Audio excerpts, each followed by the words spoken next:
Recently, I had a conversation with two people I met. My wife knows them from law, and interestingly enough, from just having a few words and exchanges with me, they pointed out that I might be autistic.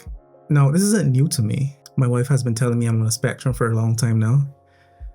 But if you look at my behaviors and how antisocial I am, my hyperfixations, my uncomfortableness with people in general, always wanting to be alone, and I really, really, really hate when someone interrupts me when I'm doing something that I think is important or that I find pleasurable. But there are many other signs. I haven't gotten tested. Honestly, I don't know what will change if I do get tested. I also feel like there are online tests you can take, but everyone suggests, not everyone, but all the quote unquote scientific people would suggest, oh, you should get it professionally done, just to make sure. Honestly, if you're on the spectrum, you can easily tell. You don't need like psychologists to tell you that. But it is helpful to have them there because you might have other issues that you might not be aware of when you go to be tested for one thing. And they might be able to tell you, okay, yes, you are neurodivergent, but you might have a disorder like BPD, for example, borderline personality disorder.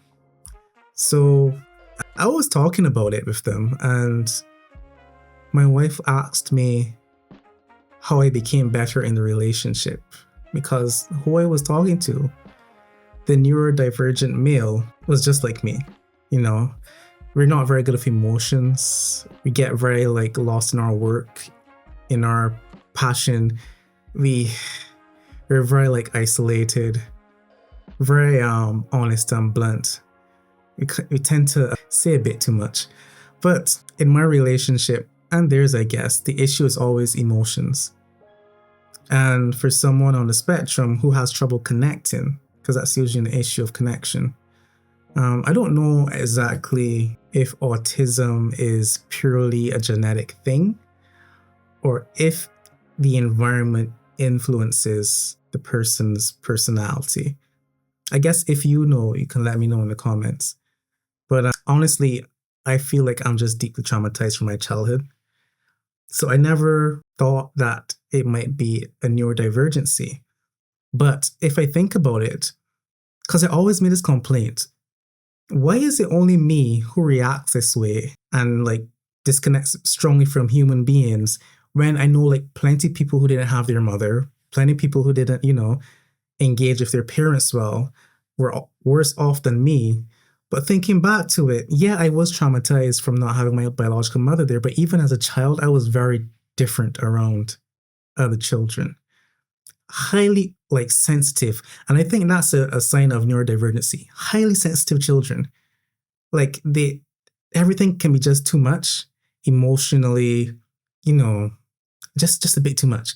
So yeah, I feel like I know I'm somewhere on that spectrum, but what if I am? But my wife was asking me, okay, Shaq, what advice would you give to someone who is very similar to you? And I always come back to presence, because the thing with a neurodivergent, especially autistic one, we like to create comfortable bubbles. We call them safe spaces in our work or in whatever we find safe and interesting.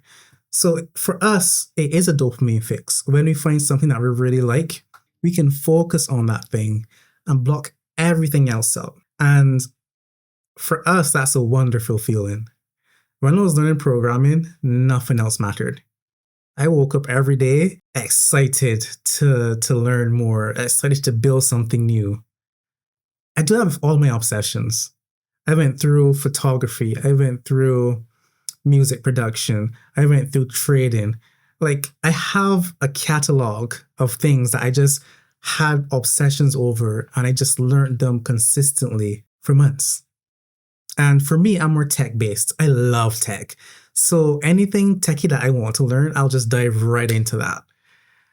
For me on YouTube videos, this is another tech endeavor. It might seem like I'm just video journaling, but the process of recording this video editing it, playing with the audio, making sure the lighting is okay.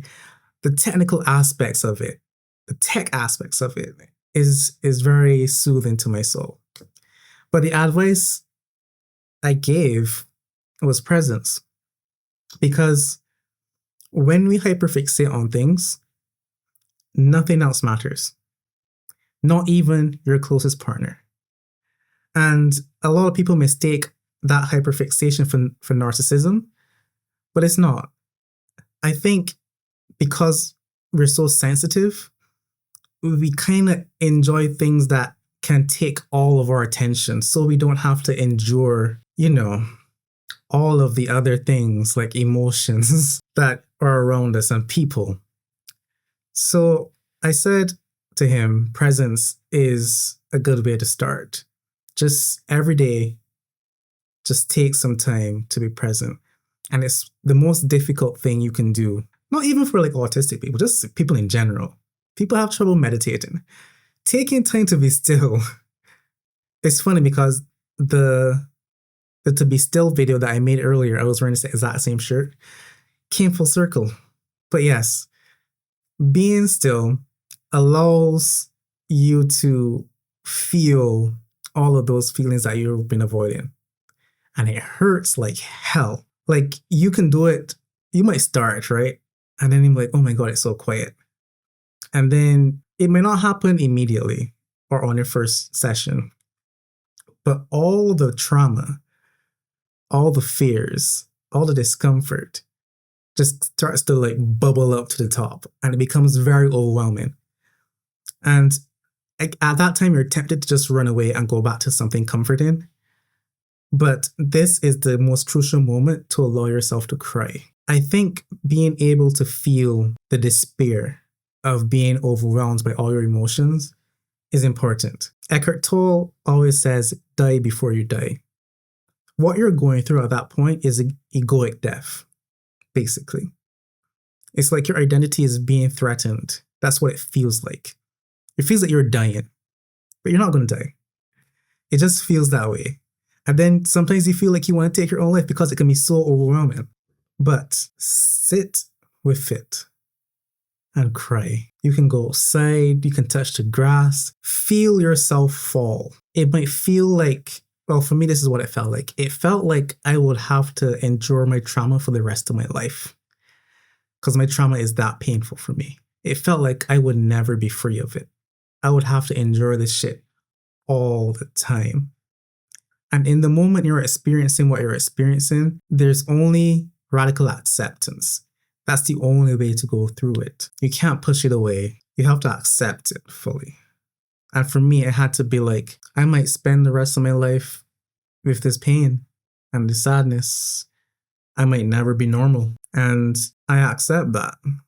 It's very hard to say that and to really embody the acceptance, but you have to. And the funny thing is, the pain you're feeling is not going to last forever. You may think in the moment it feels so overwhelming that you will never get over it, because it does last for a long time. It does linger. You will feel it constantly. It will hurt, but it's a constant acceptance. It's a constant, I'm here with it. I'm here with you.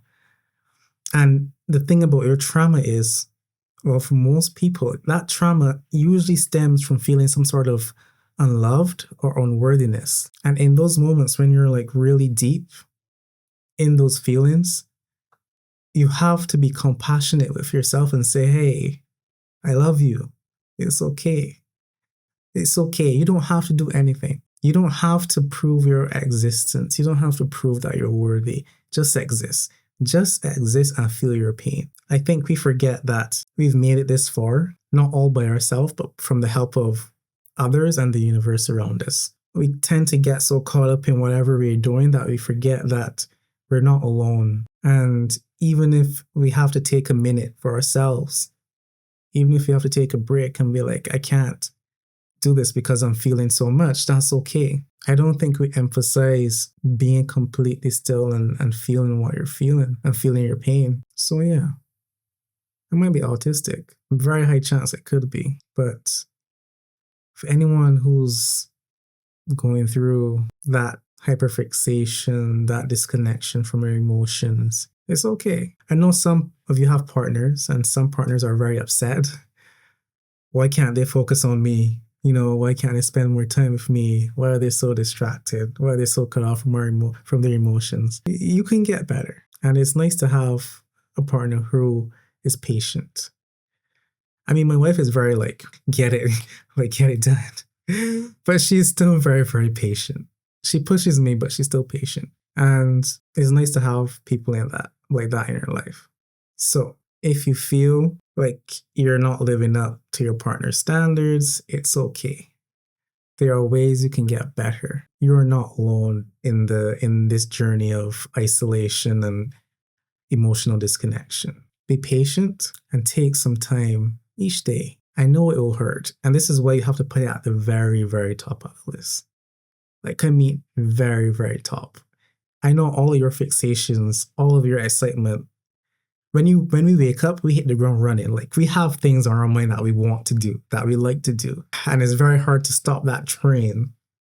But the best time to do it is when you wake up, because then you don't have to think about it at all for the rest of the day. It could be simple, like getting yourself a cup of coffee and just sitting there with your thoughts, or tea if you don't like coffee, or water if you don't like hot drinks. There's so many things you can do while just being still and being present. And that's it for today. If you like my content, please leave a like. If you want to see more of me, please subscribe. And if you feel like you're on the spectrum and you feel misunderstood, let us know in the comments below. Have an awesome day.